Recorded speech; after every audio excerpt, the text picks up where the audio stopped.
youth leader Nairobi.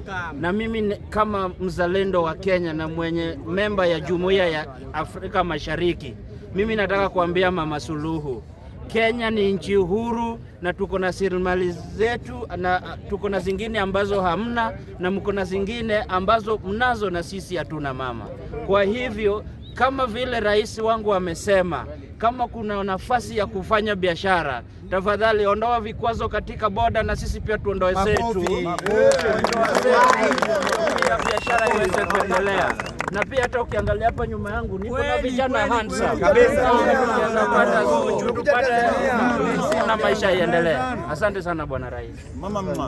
Asante sana mama, na sisi tunasema jambo la mwisho kwamba wewe kama kiongozi supafu, mama ambaye ni mwanademokrasia, kwa sababu ulileta kitu ambayo anaitwa mama na mtoto, ya kwamba sera ya Mama Samia, sera ya mama ni moja ya kwamba ni sera ya kusema ya kwamba mama na mtoto. Mama hataki mtoto afariki wakati mama amejifungua. Mama hataki mama akufe wakati amejifungua. Tunakumbuka naye mama.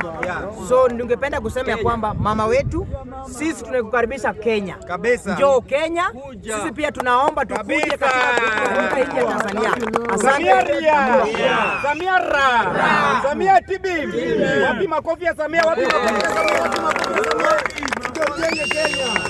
Samia. Ndio vijana kuna game.